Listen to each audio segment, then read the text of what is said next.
कर्ण को हमेशा ही अपने अतीत में हुए अन्यायों से शिकायत थी। वो हमेशा ही अपने सवालों का उत्तर चाहता था कि क्यों जीवन ने उसके साथ इतना पक्षपात किया। Why is life so unfair to मी।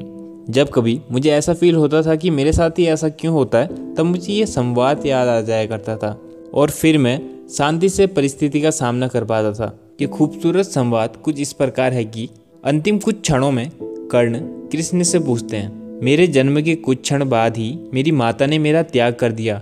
क्या ये मेरा दोष था कि मैं एक अवैध संतान के रूप में जन्मा? मेरी जिज्ञासा को नज़रअंदाज कर द्रोण ने मुझे शिक्षा देने के लिए इनकार कर दिया, केवल इसलिए कि मैं एक सूत पुत्र था। भगवान परशुराम ने मुझे शिक्षण दिया, परंतु फिर मुझे श्राप दे दिया कि सबसे अधिक आवश्यकता के क्षण में मैं इस विद्या को भूल जाऊंगा। क्यों? क्योंकि मैं एक क्षत्रिय था। अभ्यास करते समय अनजाने में मेरे एक बाण से गौहत्या हो गई और उस गाय के मालिक ने मुझे श्राप दे दिया। इसमें मेरी क्या गलती थी वासुदेव? द्रौपदी के स्वयंवर में भी सबके सामने मुझे सूत पुत्र कहकर मेरा अपमान किया गया। अंत में माता कुंती ने मुझे सत्य बताया, परंतु केवल अपने 5 पुत्रों की जीवन की रक्षा के लिए। मुझे जीवन में जो भी मान सम्मान इत्यादि प्राप्त हुआ वो केवल मेरे मित्र दुर्योधन के कारण हुआ। फिर मैं दुर्योधन का पक्ष लेने में कैसे गलत हो सकता हूँ? कृष्णा ने कर्ण से कहा, कर्ण, मेरा जन्म कारागृह में हुआ था। मेरे जन्म से पहले ही मृत्यु मेरा इंतजार कर रही थी। जन्म के पश्चात ही मुझे मेरे माता पिता से अलग कर दिया गया था। मुझे मारने के लिए कईयों प्रयास किए जा चुके थे जब मैंने ठीक से चलना भी नहीं सीखा था। तुम रथों, घोड़ों, धनुष बाणों और तलवारों की आवाज़ सुनते हुए बड़े हुए हो, पर मेरा क्या कर्ण?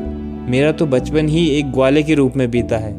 मैंने सुना है लोगों को कहते हुए कि मैं ही उनकी सारी समस्याओं का कारण हूँ। जब आपके शिक्षक आपकी वीरता की सराहना कर रहे थे तब मेरे पास शिक्षा भी नहीं थी। जब तक मैं 16 वर्ष का नहीं हो गया था मैंने अपनी शिक्षा ऋषि संदीपनी के गुरुकुल में शुरू नहीं की थी। हे राधे, तुम्हारा विवाह तुम्हारी पसंद की स्त्री से हुआ जिससे तुम प्रेम करते थे, परंतु मैं जिससे प्रेम करता था मेरा विवाह उससे नहीं हुआ, बल्कि उनसे हुआ जो मुझे प्रेम करती थी या जिनको मैंने राक्षसों से बचाया था। मैं अपने पूरे समुदाय को जरासंध से बचाने के लिए यमुना के तट से दूर समुद्र तट पर ले गया। भागने के कारण मुझे कायर कहा गया। अगर इस युद्ध में दुर्योधन की विजय होगी तो आपको बहुत मान्यता मिलेगी, और यदि युधिष्ठिर की विजय होगी तो मुझे केवल युद्ध के परिणाम के लिए दोष और जिम्मेदारियों का सामना करना पड़ेगा।